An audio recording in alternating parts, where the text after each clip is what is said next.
I found out who my mother-in-law really was on a Tuesday morning, 7 days into my marriage, while I was still learning which cabinet held the coffee mugs. She walked into the house without knocking.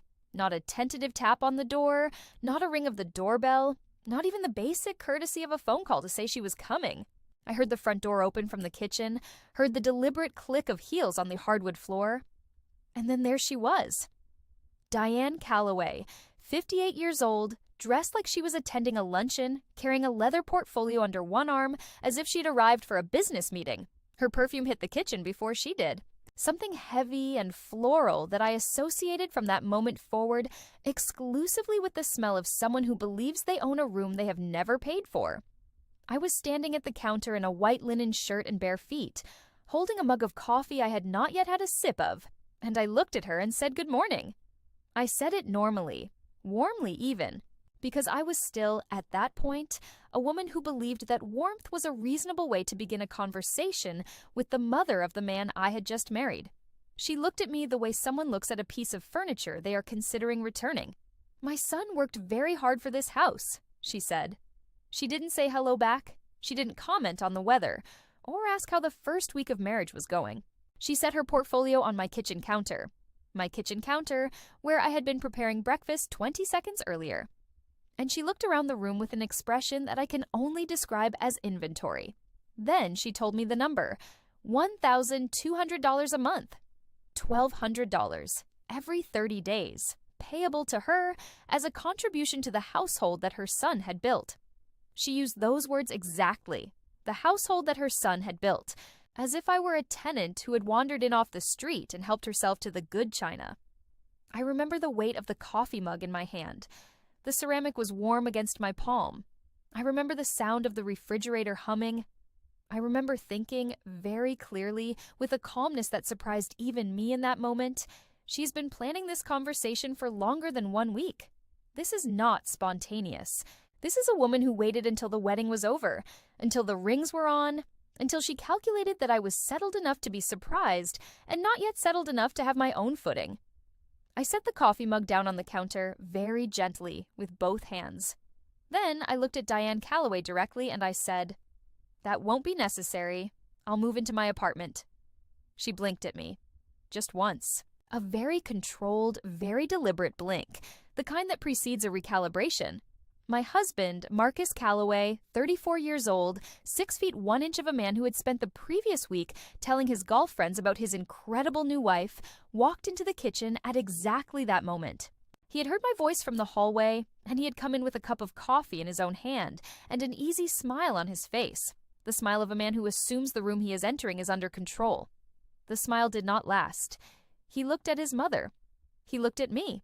He looked at the leather portfolio on the counter. Then he looked back at me and said, "What apartment?" I poured my coffee down the drain, rinsed the mug, set it in the drying rack, and turned around. "The one I never gave up," I said.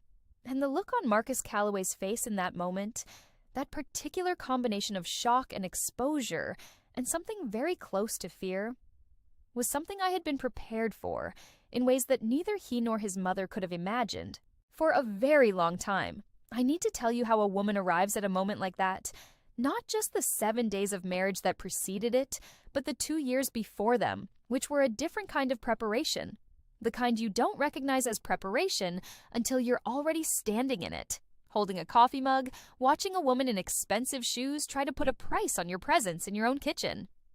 My name is Caroline Voss. I was 31 years old when I married Marcus Calloway in a ceremony at the Broadmoor in Colorado Springs, Colorado, on a Saturday in late September.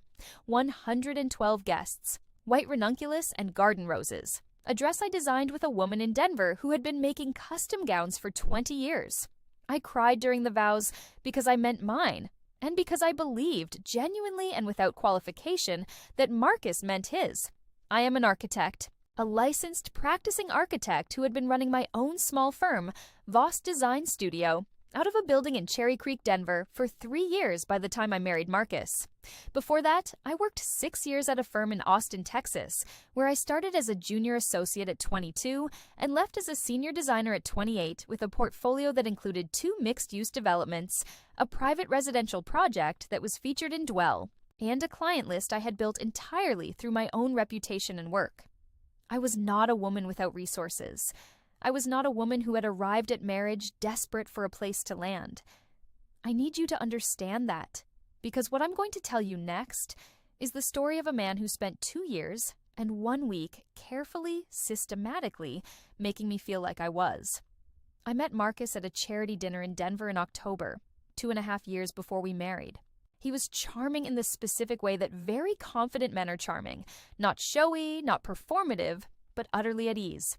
He worked in commercial real estate. He had a clean jawline and a good laugh, and he remembered the names of everyone he met in any given room and used those names when he spoke to them again. He made people feel attended to. He made me feel attended to. By the 4th date, I was interested. By the 8th, I was falling. By month 4, I was in a relationship that felt, in all the ways relationships are supposed to feel when they are working, like it was working. What I didn't notice then, because I wasn't looking for it and because it was offered to me 1 degree at a time over the course of months, was a pattern, small initially, a comment about how I should probably scale back the firm while we were figuring out our future, a question asked with a reasonable tone about whether I really needed to keep the apartment in Cherry Creek now that I was spending most nights at his place, a gentle suggestion repeated at irregular intervals that my clients were taking up time that could be ours. And then Diane. I met Diane Calloway at month 6. She lived 40 minutes from Denver in a house in Castle Rock that Marcus's real estate income helped maintain. I learned that detail much later than I should have. She smiled at me across a dinner table and called me lovely, and asked about my work with an interest that felt genuine, but was, I now understand, a form of measurement. She was cataloging me the first time she met me, the way a general surveys terrain before deciding where to position forces. She and Marcus had a relationship that I had no immediate language for, because it did not match any version of a mother-son dynamic I had encountered. He called her every day, sometimes twice. If he missed a call, he apologized to her for it. If she expressed a preference about where they should have Christmas dinner, about which of his friends she liked, about a vacation he was planning, he adjusted his plans without apparent internal conflict. It was not that he was devoted to her. It was that he was oriented by her. She was the compass point. Everything else, including me, was navigation relative to that fixed position. But by the time I saw this clearly, I was already 18 months into the relationship, already wearing an engagement ring, and already in the slow process of making decisions that I told myself were compromises and that were, in fact, surrenders. The apartment in Cherry Creek was the first one. I had lived there for 3 years. 1,400 square feet on the 4th floor of a building I had chosen specifically because the light came in from the west and hit the walls at 3 in the afternoon in a way that made the whole space feel like it was on fire in the best possible sense. I had furnished it piece by piece. I had a reading corner by the window with a chair the color of cognac and a lamp I bought at an estate sale in Taos. I had a kitchen where I cooked actual food, not the performative cooking of someone trying to impress, but the real kind.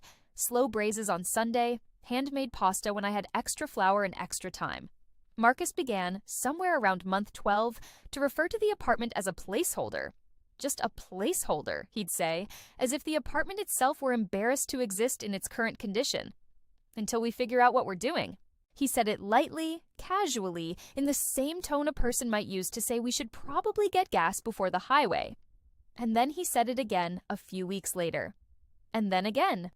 And then it became part of the vocabulary of our relationship, this quiet, persistent framing. The apartment was temporary. I was transitioning. My life as it currently existed was a draft before the final version, which would be organized around him. I did not give up the apartment. I want to be very clear about this. I let him believe I was going to. That is a different thing entirely, and understanding that difference is the key to everything that happened after. What I actually did, in the months between the engagement and the wedding, when Marcus was talking about combining finances, and Diane was visiting the house in Wash Park that Marcus owned and that I was going to be moving into after the wedding, and calling it her son's home, was this. I quietly renewed my lease in Cherry Creek, a 12-month lease signed 6 weeks before the wedding, which I paid upfront in full.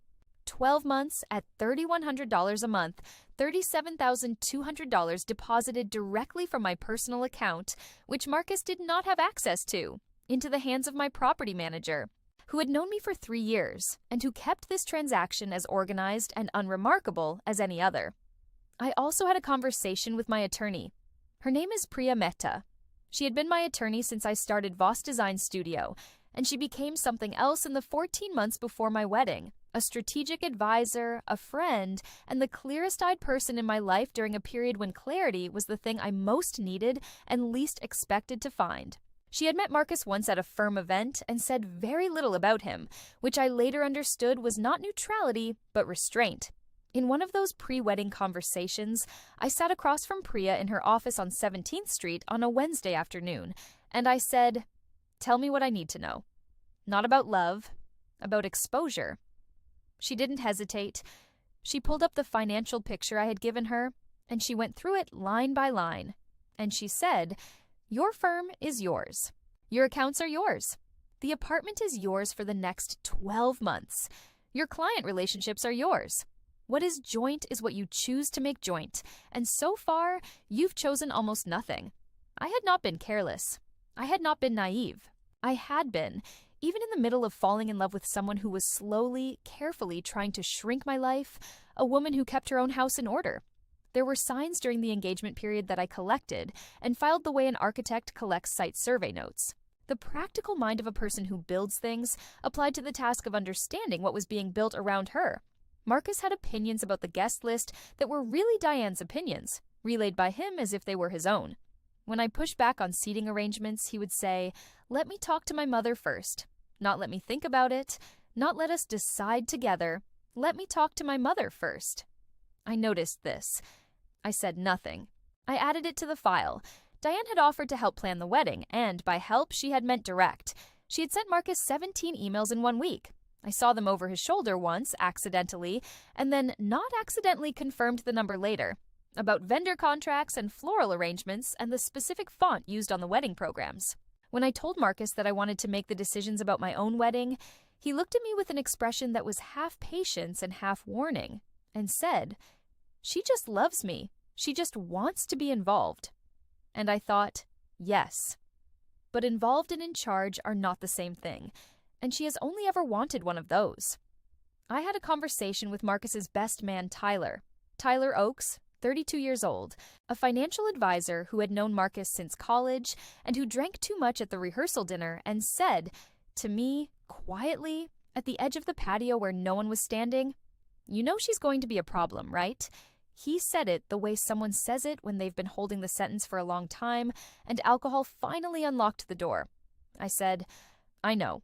He looked surprised. He had expected me to ask what he meant. I didn't ask what he meant because I already knew. Diane had driven away Marcus's previous 2 serious relationships. Tyler told me that, a little later, with a second drink in his hand, when the surprise on his face had softened into something like respect. Both women. Within the first year, both left.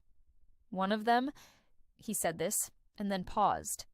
One of them told Marcus directly that she was leaving because of his mother, and Marcus had told her she was being dramatic, and that was the end of it. I stored that information in the file. And I got married 9 days later with my eyes fully open, my apartment fully rented, and my attorney's number fully memorized. So when Diane walked into my kitchen on the 8th day of my marriage with a leather portfolio and a figure she'd decided on before she sat down with her morning coffee, she was not dealing with a woman who was unprepared. She was dealing with a woman who had spent the better part of a year quietly ensuring that the ground she was standing on was her own. The problem, however, the thing I had measured but had perhaps not weighted fully enough, was Marcus himself. Marcus knew about some of what I had done to protect my interests. He knew I had kept the firm separate. He knew I had my own accounts. He knew, in the way a person knows a thing they prefer not to examine directly, that I was not a woman who had walked into this marriage without provisions. He had accepted this because in the courtship version of our relationship, my independence was a feature he found attractive. He talked about it at dinner parties. "My wife runs her own architecture firm," he'd say, and he'd say it with a pride that was real, but that was also, I understand now, the pride of display. the pride of a man who liked what her independence said about him, not the kind that respected what her independence said about her. Once we were married, that framing shifted. Quickly. The independence that had been a feature became, in the household Diane had raised him to maintain, a complication, a resistance, an inconvenience in the management of an asset that was supposed to be fully acquired. The morning after Diane's visit, Marcus asked me to sit down with him at the kitchen table. Not unkindly. He poured me coffee. He sat across from me with his hands folded and he said, "I want to talk about yesterday." I said, "All right," he said. "My mother came on a little strong. I get that. But she has made sacrifices for me over the years, and I think it's reasonable for her to—" I said, "Marcus, she asked me to pay her $1,200 a month to live in a house that is titled in your name, but was purchased with a down payment that included $40,000 from my savings account, which you asked me for 8 months ago, and which I gave you because you said we were building a future together." He was quiet for a moment.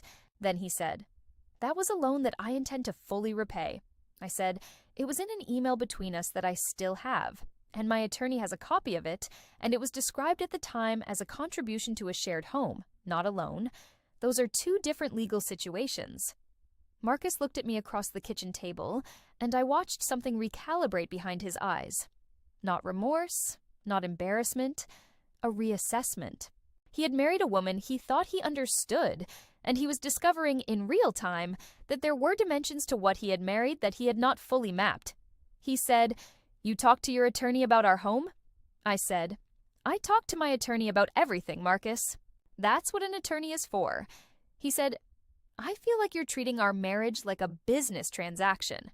I said, "I feel like your mother came to our house in the first week of our marriage with a financial demand. I think the word transaction was introduced by her side of the table." He stood up from the chair. He walked to the window. He stood there with his back to me, looking at the yard, and I drank my coffee. After a long moment, he said, "She's not going to stop." "I know," I said. He said, "She's never approved of any woman I've been with for longer than a year." "I know that too," I said. He turned around. He looked at me with an expression I had not seen on him before. Something stripped of the confidence and the charm and the ease. Something younger and more afraid. And he said, "What do you want me to do?" I said, "I want you to tell your mother that this house is my home, that she does not have access to it without my consent, that the financial arrangements of our marriage are between you and me and our attorneys. And I want you to do this in front of me, in this room, today, so that I can hear the words come out of your mouth." He looked at me for a long time. Then he said, "And if I don't?" I said, "Then I'll move into my apartment, and my attorney will file the paperwork that documents the $40,000 I contributed to this property, which under Colorado marital property law creates a reimbursement claim, and we will have that conversation in a very different kind of room." He sat back down. Slowly, he put both hands flat on the kitchen table, and he looked at them as if they belonged to someone else. He said, "You're serious." I said, "Marcus, I've been serious since the moment your mother walked through that door without knocking. Here is what you need to understand about what happened in the weeks after that conversation, because this is the part of the story that is not about a dramatic scene in a kitchen, but about the quieter and more expensive truth of what a man reveals when he believes his control of a situation has slipped." Marcus called Diane that afternoon. He was on the phone for 47 minutes in the back bedroom with the door closed, speaking in the low, controlled voice he used when he was managing a negotiation he did not want witnessed. I was in the kitchen, reading a site survey for a client project, and I could not hear the words, but I could hear the cadence, the pauses that meant she was speaking, the quickening that meant he was pushing back, the long silence in the middle that meant something had been decided. When he came out, he told me he had spoken to her. I said, "And?" He said, "She understands it was too much." I said, "That's not what I asked." He said, "I told her the house is our home, and that she should call before coming by." I looked at him steadily. I said, "Did you tell her there will be no monthly payment?" He said, "Yes." I said, "Did you tell her that directly, or did you soften it in a way that she will interpret as a temporary no?" He said, "Caroline." I said, "Which one?" He was quiet for a beat. Then he said, I told her things need some adjustment and that we'll talk more at Thanksgiving. Thanksgiving was 6 weeks away. I thought about what 6 weeks of adjustment looked like when the person doing the adjusting was Diane Calloway with a leather portfolio and a fixed idea of what her son's household should produce for her. That night, I called Priya. I told her about the kitchen conversation with Marcus and the phone call with Diane and the Thanksgiving timeline he had set. Priya said, so he doesn't have the spine to end it. He has the intelligence to know you're not going to absorb it. I said, that's a precise way to put it. She said, what are you watching for? I said, I'm watching for whether this is a man who will choose his wife or a man who has never and will never choose anything over his mother. Priya was quiet for a moment. Then she said, and what does your gut tell you? My gut, which I had been talking myself out of consulting for approximately 18 months, said the following. Marcus Calloway was a man who loved me in the way that was available to him, which was a limited and conditional way, structured around a primary loyalty that had been established long before I arrived, and that no wedding, no vow, no $40,000 contribution to a down payment was going to displace. I said, my gut tells me I should enjoy the light in my apartment on Thursday afternoons. Priya said, then maybe visit it soon. Between that conversation and Thanksgiving, the following things happened. Diane came by the house twice without calling first. The first time I answered the door and told her, with complete pleasantness, that we had a policy now of scheduling visits in advance and that I'd be glad to set something up for the following week. She looked at me with an expression I had come to understand as her version of threat assessment, nodded once, and left. The second time, I didn't answer the door. I was home. I heard the knock. I went on finishing my lunch. Marcus arrived home that evening and told me his mother had stopped by and I hadn't answered. I said, I know. We have a policy.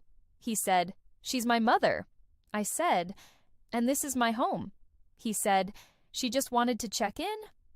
I said, Marcus, the third time your mother comes to this house without calling is the day I activate the lease on my apartment. I'm not going to say this again. He looked at me with an expression that was part frustration and part something I can only describe as dawning comprehension. The specific comprehension of a man who is beginning to understand that the leverage he assumed he had does not in fact exist. He did not tell his mother not to come.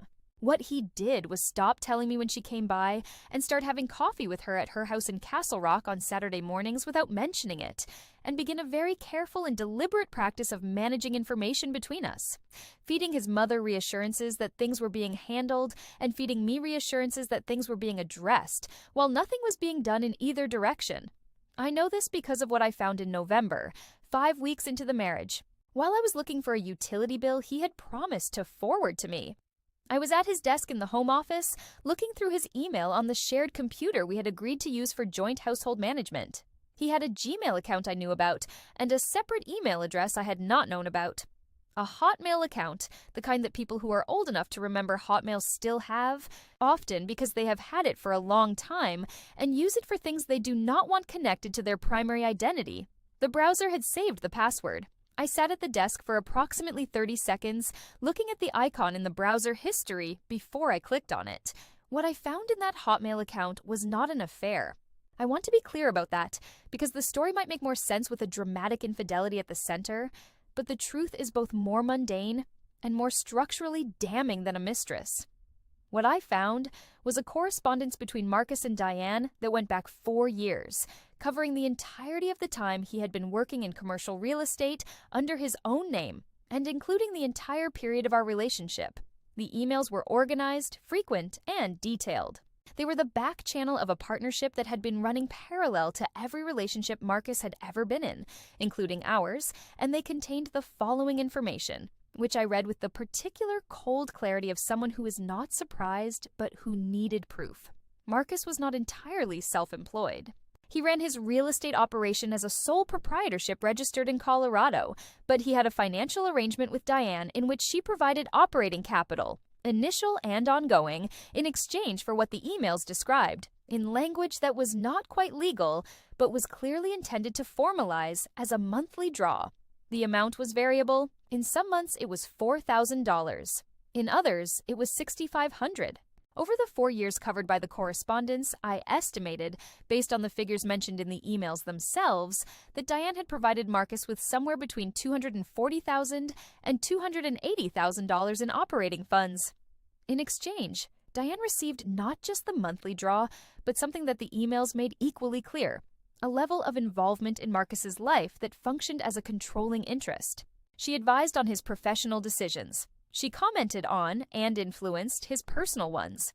She had opinions about where he bought property, where he had dinner, who he spent time with, and whether the women in his life were appropriate, a word she used with particular frequency in relation to his previous 2 serious relationships, both of which ended, and in relation to me, whom she described in one email from 3 months before our wedding as resistant.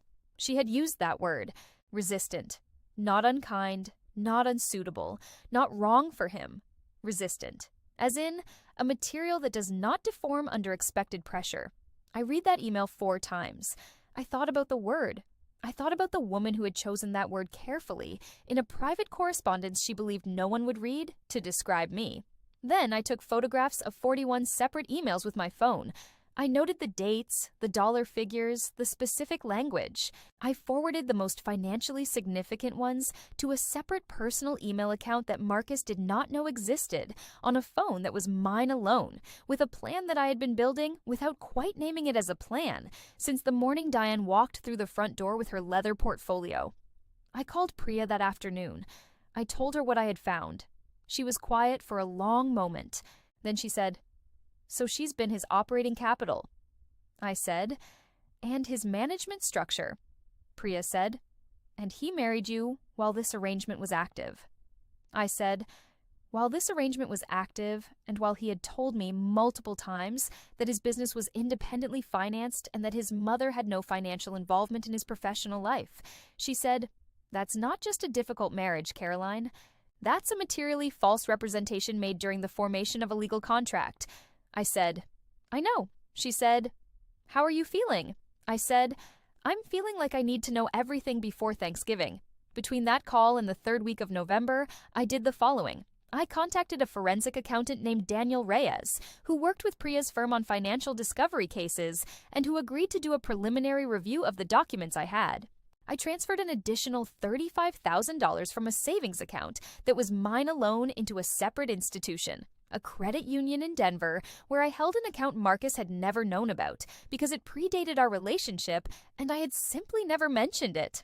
Not out of deception, out of the quiet, instinctive preservation of a woman who was beginning, on some cellular level, to understand that she would need a floor that was hers alone.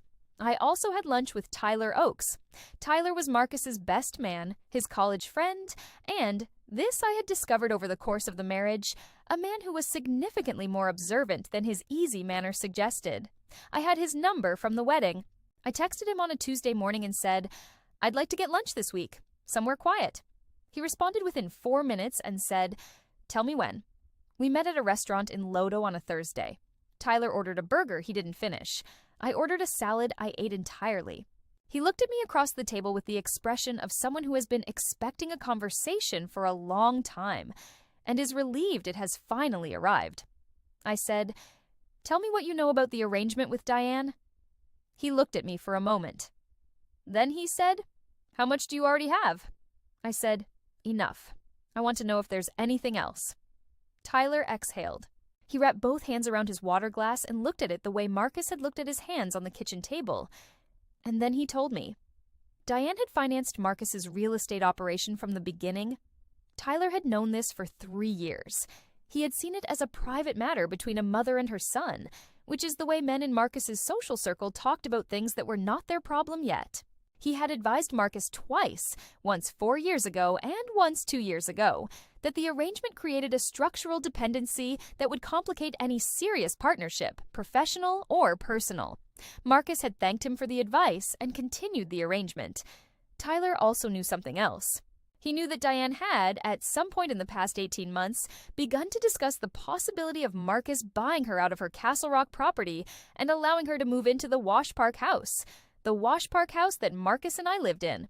That she had framed this as a future plan, not an immediate demand, but that the framing had been consistent and the timeline in the emails had been increasingly specific.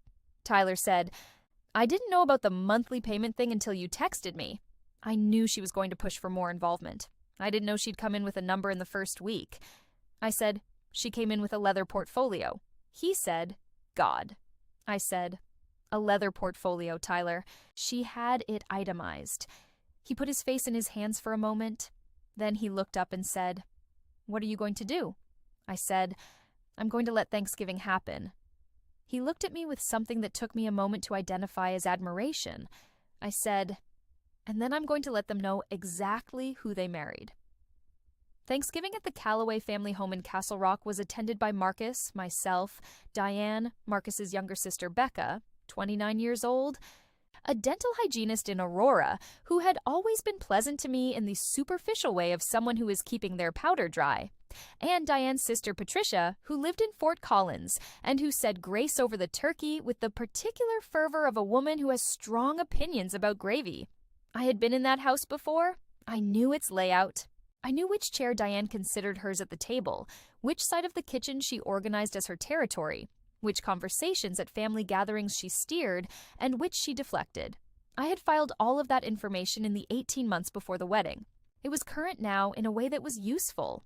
During dinner, over turkey and green beans and a sweet potato dish that Diane made from a recipe she referred to as her grandmother's, the conversation moved as conversations at Calloway family dinners always eventually moved to money. Specifically to Marcus's business, how it was going, what the market was doing, which of his listings had closed recently. He talked about it the way he always talked about it in family settings, with confidence, with fluency, with the particular warmth of a man discussing something he is proud of. Diane listened and added.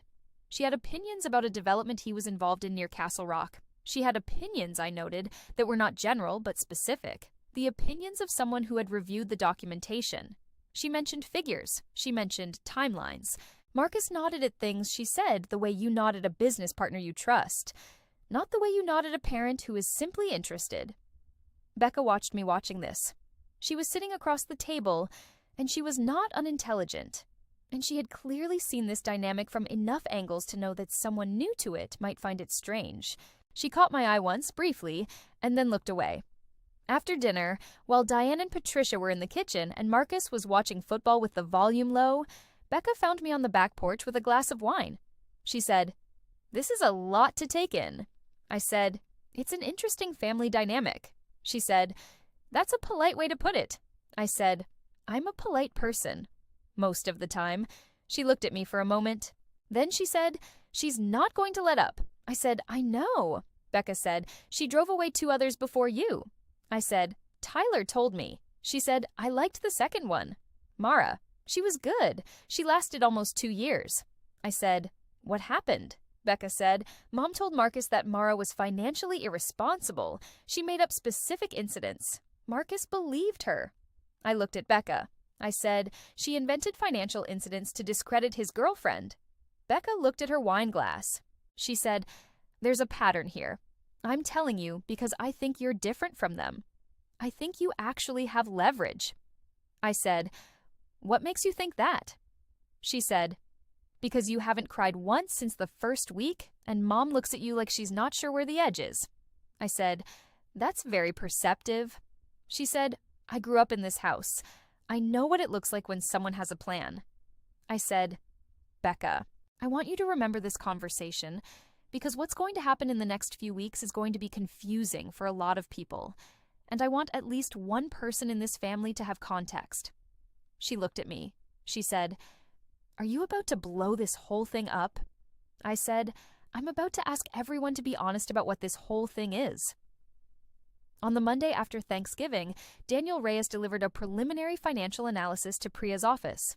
I sat in the conference room on the 17th floor with a view of the Denver skyline and listened to him walk me through 22 pages of documentation.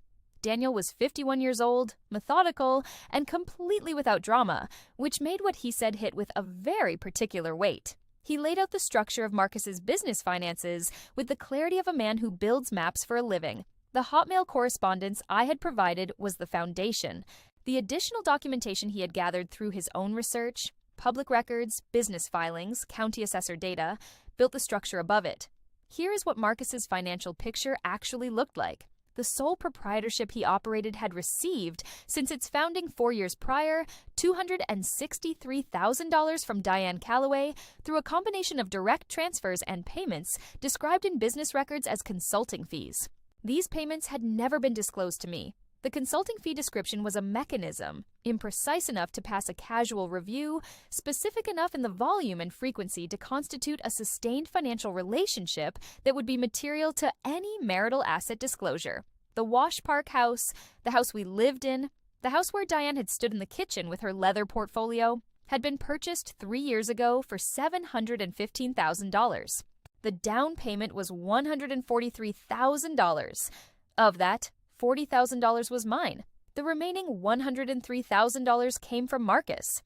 Of that $103,000, Daniel had tracked $87,000 back to Diane, a transfer made to Marcus's personal account 6 weeks before the down payment closed. The house was titled in Marcus's name alone because Marcus had told me, at the time of purchase, and again at the time of our engagement, that the property records were a formality and that he was planning to add my name to the title after the wedding.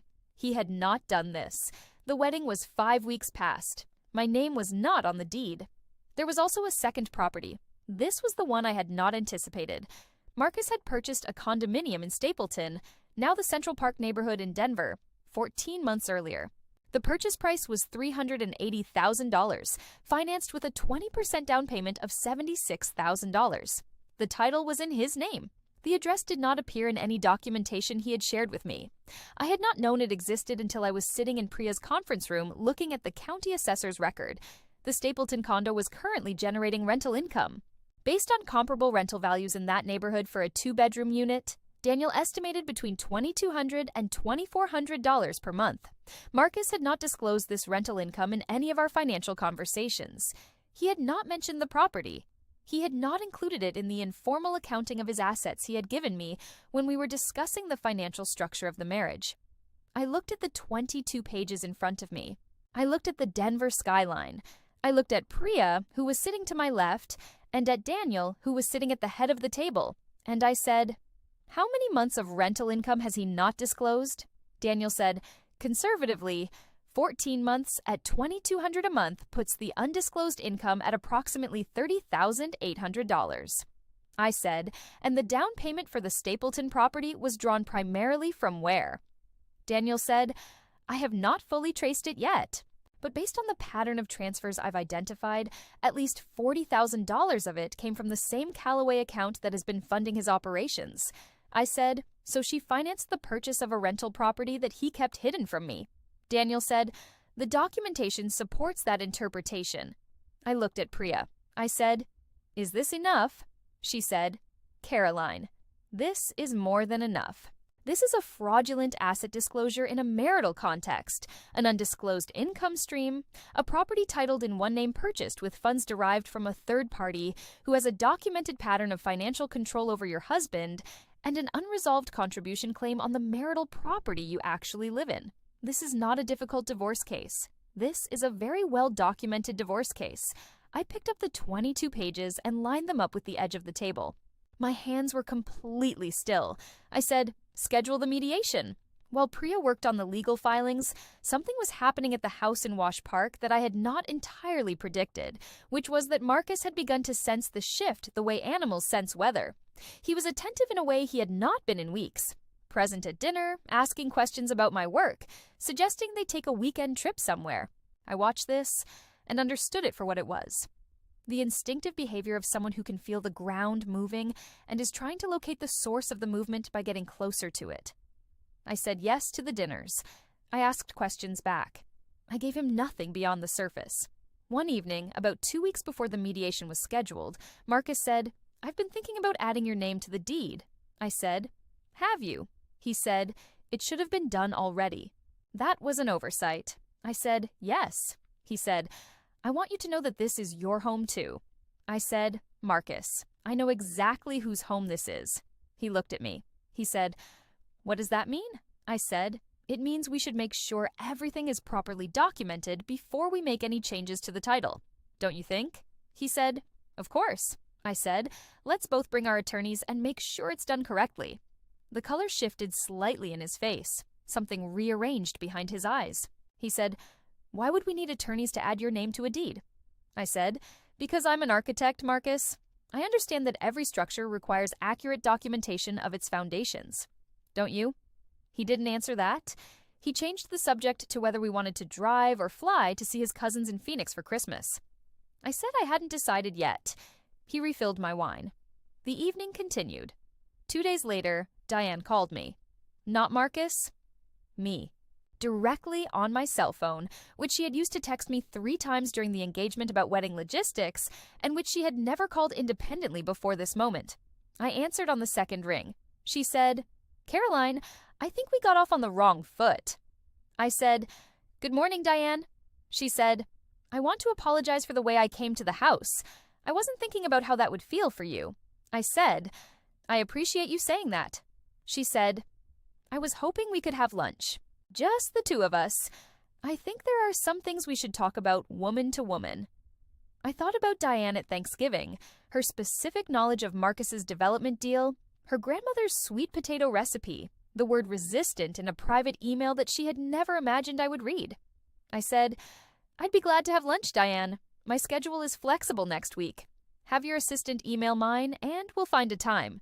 She paused briefly. She said, "You have an assistant?" I said, "I have a firm." "Yes." Another pause. Then she said, "Of course. I'll have him reach out." She said the word him carefully. It was not accidental. It was a small, precise test of whether I would ask who the assistant was, which would open a conversation she wanted to have, in which she would have more information than me. I did not ask. I said, "Wonderful, and I'll look forward to it." The lunch was set for a Wednesday. A restaurant in Cherry Creek that I had suggested, a place I knew well, where the hostess recognized me by name, where I felt the complete and settled confidence of my own territory. I arrived 8 minutes early and asked for the corner table that put the window at my back. Diane arrived 4 minutes late, which was also not accidental. She sat down. She ordered sparkling water. She looked at me across the table with the full focused attention of a woman who has spent decades in a family dynamic that functions through the management of information. And she said, "I want us to understand each other." I said, "I'd like that." She said, "Marcus loves you. I believe that." I said, "I believe it too." She said, "And I love my son. And part of loving him is making sure that the people around him are—" She paused, choosing the word carefully, "aligned with who he's trying to become." I thought about the word resistant. I kept my face entirely neutral.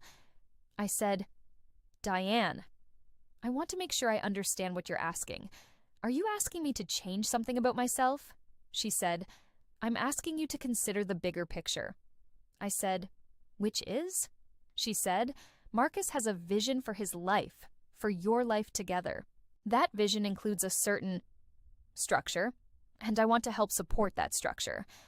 I said, "And the structure includes a $1,200 monthly payment to you." Her jaw tightened fractionally. She said, "That was poorly handled. I acknowledge that." I said, "It was clearly planned in advance, which is a different thing from poorly handled." She said, "Caroline." I said, "Diane, I want to be honest with you because I think it's more respectful than the alternative. I know about the financial arrangement between you and Marcus. I know its scope. I know its history. I know what it paid for. And I know that the structure you're describing is not a vision Marcus has for our life together. It's a structure you built around him, and one that he has been operating inside of for 4 years without disclosing it to the woman he married." Diane was very still. She had very good control, but the stillness had a quality of held breath. She said, "What do you intend to do with that information?" I said, "I intend to make sure that our marriage is structured honestly and transparently, with all assets and income disclosed. I intend to make sure my name is on the property I contributed $40,000 to. And I intend to make sure that the boundaries of our home are respected. That's all I intend." She looked at me for a long moment. Then she said, "And if Marcus doesn't agree to all of that?" I said, "Then I have 12 months of lease on a 1,400 square foot apartment in Cherry Creek, where the afternoon light is extraordinary, and I have a firm I built without anyone's help, and I have an attorney who has been working on this longer than you might think." Diane set down her sparkling water.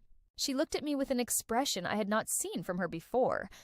Not the inventory look, not the threat assessment look, but something that was, I think, the closest she came to genuine recognition.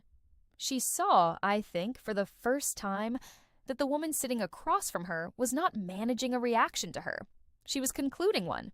She said, "Marcus doesn't know how much you have, does he?" I said, "He knows what I've chosen to show him." She didn't respond to that. She looked out the window.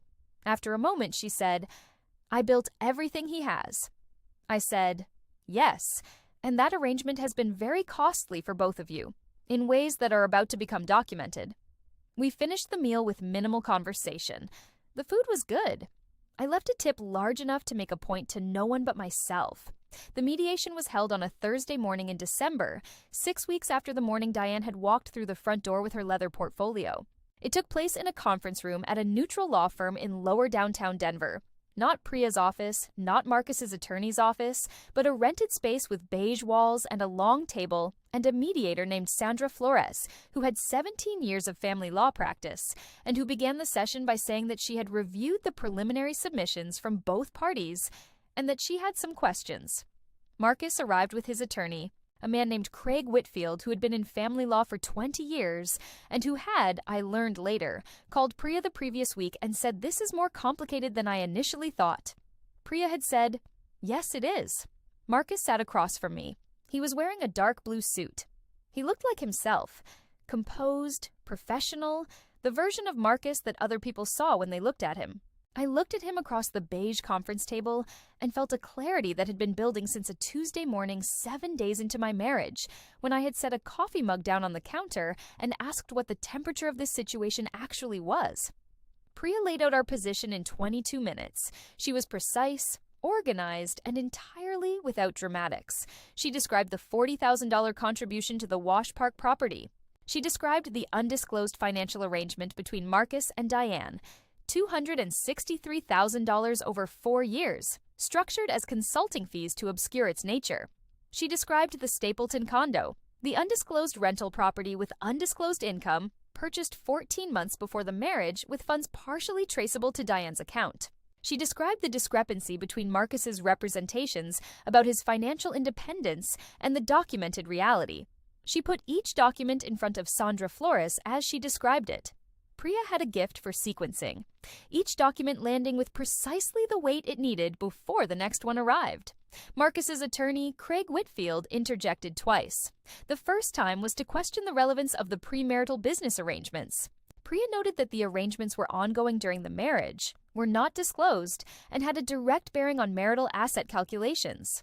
Sandra Flores nodded and made a note.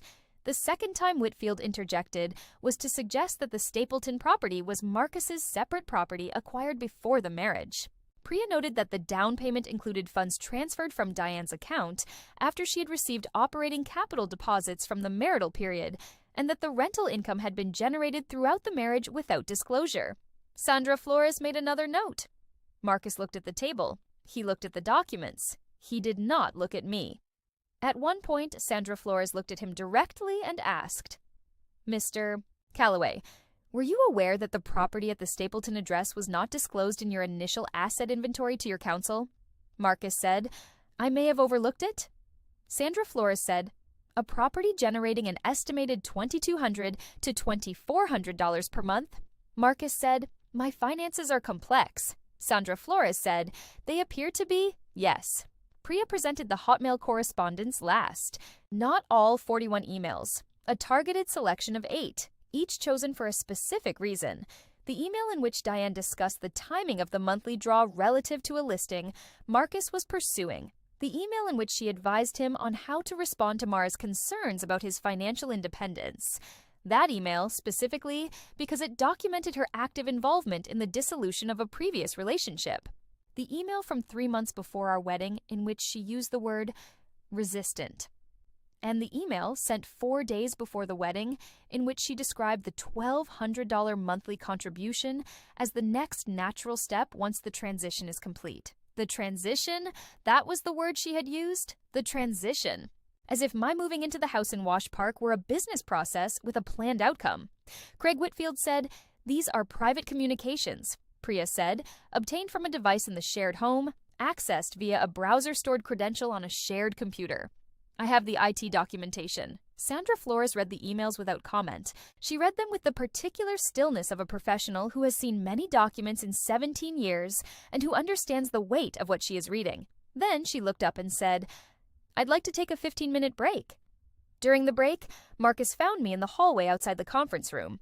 He waited until Craig Whitfield had gone to the restroom and Priya had stepped away to take a call, and then he walked up to me and said quietly, with a tone I had not heard from him before, "You had all of this before Thanksgiving."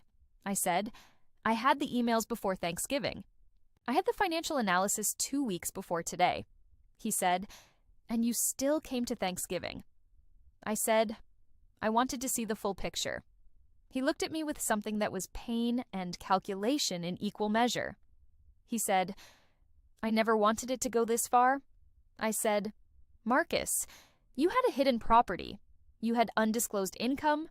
You had an operating arrangement with your mother that predated our relationship and that you described to me in explicit terms on 2 separate occasions as non-existent.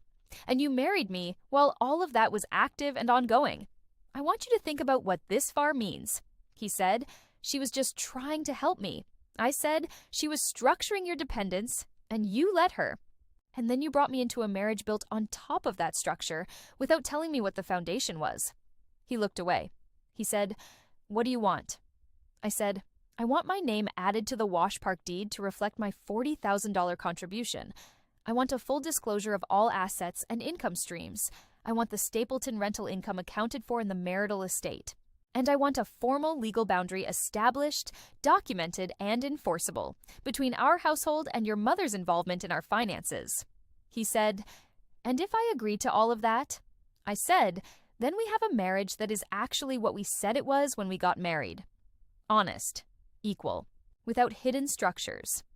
He said, "And if I don't?" I said, "Then Priya files for divorce on fault grounds, and we have a very long and very expensive conversation about everything on that table in there." He looked at me for a long time. He looked like a man standing in a structure he had built and discovering that the walls were thinner than he thought. He said, "I'll need to talk to my mother." I said, "I know you will. And when you do, I'd like you to tell her that the word she used in that email, resistant, was not a flaw she identified. It was an attribute she underestimated." He looked at me. For a moment, he looked like the man I had fallen for at the charity dinner. Just the version of him that was real instead of performed. Then he turned and walked back toward the conference room. The mediation produced the following outcomes. My name was added to the deed of the Wash Park property within 14 days. The $40,000 I had contributed to the down payment was documented as an equity stake, not a loan, effective from the date of the original purchase. The Stapleton property was disclosed in full, its rental income calculated and accounted for across the 14 months of its undisclosed operation, and a sum of $31,000 was credited to the marital estate as previously unreported income. The undisclosed financial relationship between Marcus and Diane, the $263,000 in operating capital structured as consulting fees, was formally documented and became part of the asset record, which meant that Marcus's debt to Diane was now a marital liability on paper, which had specific and uncomfortable implications for both of them. A formal access agreement was drawn up for the Wash Park property, establishing that all visitors, including Diane, required 24 hours advance notice and mutual consent. The document was signed by both parties and witnessed by Sandra Flores. Marcus also agreed to engage a certified financial planner to restructure his business operations with full transparency, with quarterly disclosures shared with both his attorney and mine for the following 18 months.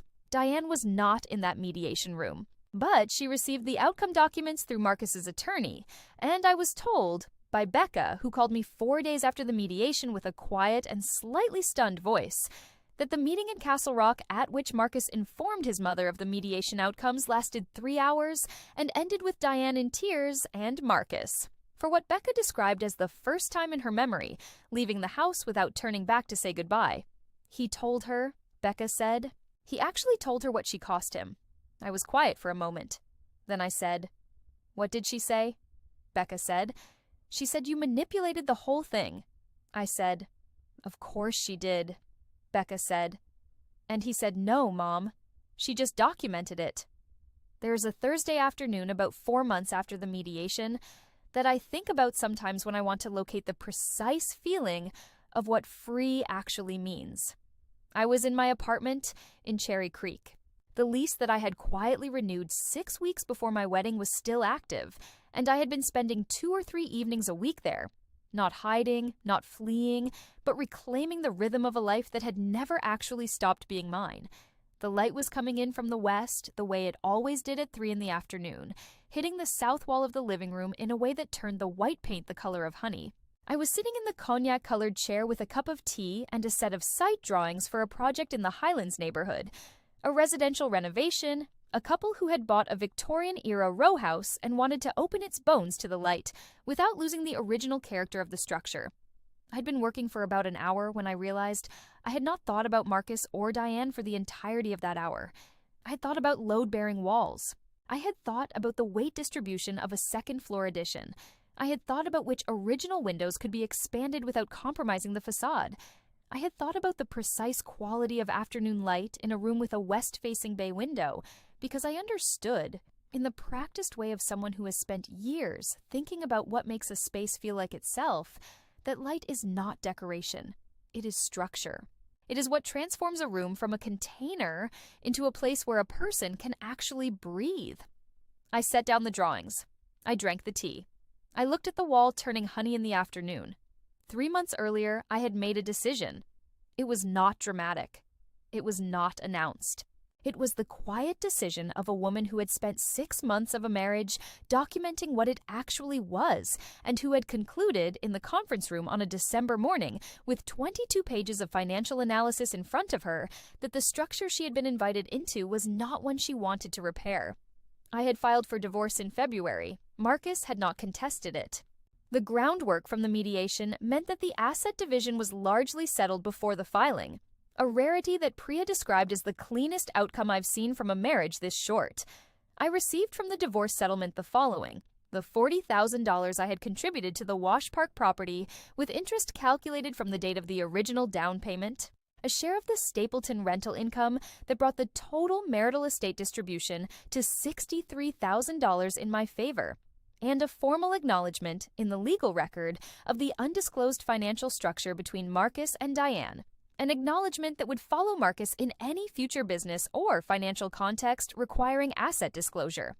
I did not take the Wash Park house. I did not want it. I wanted the apartment. I wanted the chair and the lamp and the afternoon light, and I already had those. What happened to Marcus in the months after the divorce was not something I tracked with satisfaction. I did not refresh his LinkedIn page. I did not ask mutual friends for updates. What I know, because it found its way to me through Becca and through Tyler in the course of normal conversation, is this: the formal documentation of the Diane arrangement affected a commercial partnership he had been pursuing with a development group in Broomfield. The partnership was contingent on a clean asset disclosure, and the disclosed liability, the $263,000 arrangement structured as consulting fees, now part of a public divorce record, created questions that the development group's attorneys were not comfortable with. The partnership dissolved. Marcus spent approximately 6 months renegotiating his business structure. He also spent approximately 4 months living in the Stapleton condo because the Wash Park house went to market 6 weeks after the divorce and sold within 10 days at $785,000, and his net from the sale, after accounting for the equity distributions, was less than he had calculated before the mediation added my $40,000 back into the math. Diane, I am told, did not speak to him for 6 weeks after the divorce was finalized. I am told this not because I was watching, but because Becca told me in a phone call in April that the two of them were in the slow and difficult process of renegotiating their relationship on terms that were, for the first time in Marcus's adult life, more explicit about what the arrangement actually was. He was no longer receiving operating capital framed as consulting fees. He was acknowledging, in direct conversation with his mother, for what Becca said felt like the first time, that the dependency had cost both of them more than either had admitted. I want to be precise about what Diane's consequences were, not vague, not karmic, real. The legal documentation of the financial arrangement between her and Marcus meant that the $263,000 she had transferred to him over 4 years, previously structured in a way that functioned as control without accountability, was now part of a formal record. The framing of those transfers as consulting fees, which had served a tax and disclosure function she had clearly found useful, was now scrutinized in a way it had not been before. Her accountant, I am told through Tyler, who remained in intermittent contact with both Marcus and me in the months after the divorce, in the way that mutual friends sometimes do when the split is clean enough to allow it, advised her to file amended returns for 2 of the 4 years in question. The Castle Rock house, which she had been planning to sell in order to move closer to Marcus, the plan she had outlined in the emails, the plan she had been working toward through the $1,200 demand and the leather portfolio and the word transition, did not proceed on its original timeline. Marcus was not in a position, financially or emotionally, to facilitate that move. She remained in Castle Rock. The plan she had structured years of financial control around was delayed by the precision of a woman who had simply read the emails. She also lost something that is harder to quantify, but that I think mattered more to her than the tax implications. She lost the certainty that she understood the room. She had walked into my kitchen believing she was dealing with a variable she could manage, a woman who had assets she did not fully understand, who could be pressured through financial demand and then softened through relationship management. She had been wrong in a specific and documented way, and the people around her, including her son, including Becca, including Patricia from Fort Collins, who had heard a version of the mediation outcomes through family conversation, knew that she had been wrong. The authority that comes from being the person who always knows more than everyone else does not survive being publicly outmaneuvered by the person you tried to manage. I think about the word resistance sometimes. I think about the fact that she chose it with care. In a private email she believed no one would read, as if it were a diagnosis of a flaw in the material she was testing. She was right that I was resistant. She was wrong about what that meant. I am 32 years old now.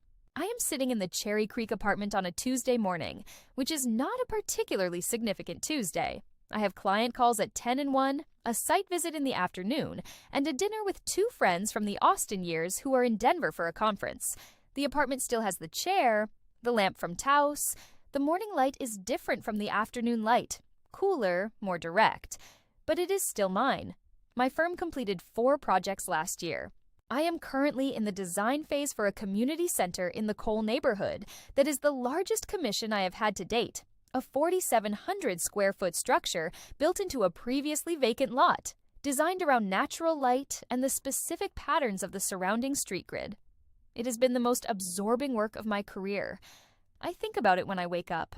I think about the load-bearing walls and the light distribution and the way a threshold can be designed so that the person crossing it feels the transition from outside to inside as an invitation rather than an entry. I think about thresholds quite a bit. Priya had lunch with me last month. She ordered what she always orders: a green salad, sparkling water, 1 glass of wine with the meal. And she looked at me across the table and said, "You know, when you first came to me and said, 'Tell me what I need to know about exposure,' I thought I knew what you were preparing for." I said, "And?" She said, "I didn't know you were that prepared. I thought you were being cautious. I didn't know you had the lease already signed." I said, "I didn't know either. Not exactly. I just knew that a floor that was mine alone was not something I was willing to give up." She said, "That's the thing about you. You keep your foundations maintained." I said, "I'm an architect. It's the job." She laughed. I laughed. It was a good lunch. Becca texts me occasionally. Brief messages, mostly. A photo of a house she thought I'd find interesting. A question about a renovation she's considering in her own place. We have not had a long conversation since the spring. We are not friends in the full sense of the word, but we are something. A small, honest acknowledgement of each other's existence, maintained across a dissolution that could have made any contact impossible. I respect her. She saw something in that Thanksgiving kitchen and chose to name it, and that requires a particular kind of courage in a family that functions by not naming things. Tyler and I have had 2 dinners since the divorce. He is the same as he always was: perceptive, easy, a better friend than Marcus ever fully knew. He told me once at the second dinner that Marcus had said something interesting. He said Marcus had said, "I always knew she was different. I just didn't know how different until she showed me. I thought about that. I thought about what it means to be seen only in retrospect, after the proof has been laid on a conference table in a rented room with beige walls. I thought about what I would tell a woman who was standing in a kitchen 1 week into her marriage, holding a coffee mug, listening to a number being quoted at her by someone who had decided before arrival what her presence was worth. This is what I would tell her. What you are feeling is not paranoia. It is not insecurity. It is not the oversensitivity of a woman who takes things too seriously. It is information. The body knows before the mind names it, and the mind names it before the evidence confirms it, and the evidence confirms it before the room is ready to receive the truth. Your job is to move from sensing to knowing to documenting in that order without allowing anyone to arrest you at the sensing stage by calling it imagination. Document everything. The email you saw by accident, the number quoted in your kitchen, the conversation heard through a door, the figure in a financial statement that doesn't match what you were told, the pattern of a person who calls once and then twice and then arranges their visits to arrive before you've had your coffee. Every detail is a building block, and none of them are too small. The architecture of the truth is built from precise measurements, not approximations. Keep your floor, whatever it is for you. The bank account that predates the relationship, the professional network you built before you were anyone's wife, the apartment whose lease you signed when something in you, wiser than your conscious mind, understood that you needed ground that was yours alone. Keep it, not out of bad faith, not as a weapon, but because a floor that is yours is not a sign of distrust. It is a sign that you understand the basic structural requirement of any honest partnership, that both people have something solid beneath them that does not depend on the other person staying. And do not organize your life around the comfort of the person who hurt you. That is the sentence I come back to most often, the one that took me the longest to internalize, and the one that now feels the most obvious. I spent months managing my reactions for the benefit of people who were not managing their actions for my benefit. The moment I stopped, the moment I set the coffee mug down and said, "Then I'll move into my apartment," was the moment the whole edifice of the arrangement became visible for what it was. A structure built to accommodate everyone except the person being asked to live inside it. I have a life now that requires no performance. I wake up when I want. I work on buildings that will outlast the reasons I built them. I have friends who tell me the truth before they tell me what I want to hear. I have an apartment where the afternoon light hits the south wall like a decision I made correctly. There is a morning 2 weeks ago that I keep returning to, not because it was significant, but because it was so unremarkable in the best possible sense. I was making coffee. The window was cracked because the spring air in Denver at 7 in the morning has a specific temperature that I think of as the temperature of possibility. Cool enough to be bracing, warm enough to be kind. I was not waiting for anyone. I was not managing anyone's expectations of me. I was not performing contentment for a room that was watching. I was just making coffee. And that morning, that unremarkable Tuesday, with the window cracked and the light coming up over the building across the street and the coffee brewing and the site drawings for the coal project on the table waiting for me, was worth more than everything I signed away in a conference room with beige walls and everything I was asked to pay for in a kitchen where someone else had decided what my presence was worth. I think about Diane sometimes, standing in my kitchen with her leather portfolio, quoting a number at me as if I were a line item. I think about the words she chose in the email she never imagined I would read. I think about the expression on her face in the Cherry Creek restaurant when she understood, for the first time, that I had arrived at that table with more information than her. She thought she was dealing with a woman who would calculate the cost of resistance and decide the price was too high. She was dealing with a woman who had already paid every price she was willing to pay, documented every cent of it, and decided that what she was owed was not a concession from someone else, but a life she had built to her own specifications. I did not forgive Diane. Forgiveness is a private arrangement between a person and their own interior, and I have not yet found a reason to enter into that arrangement regarding a woman who walked into my home with a number and a plan. I have released her from the energy of my attention. That is not forgiveness. That is hygiene.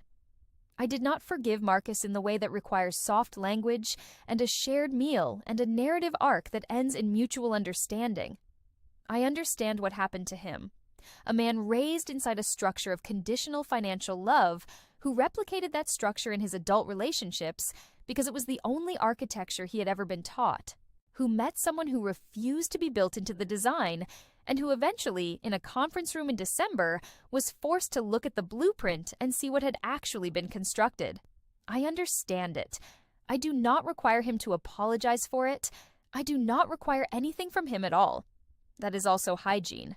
There are women reading this, watching this, hearing this, who are standing somewhere in the middle of the story I just told. Maybe at the kitchen counter, hearing a number. Maybe in the months before the mediation, collecting evidence with hands that won't stop shaking even when the mind is clear. Maybe in the very first moment of noticing, the first Tuesday morning sensation that something is off, that the floor is not as solid as it should be, that someone is measuring you for a role you did not agree to play. To those women, I want to say only this: you are not imagining it. What you are sensing is information, and information, handled with precision and patience, is the most powerful thing in any room. The floor is yours. Keep it. Maintain it. Know its load-bearing walls. And when someone tries to tell you what your presence in your own life is worth, set down the coffee mug.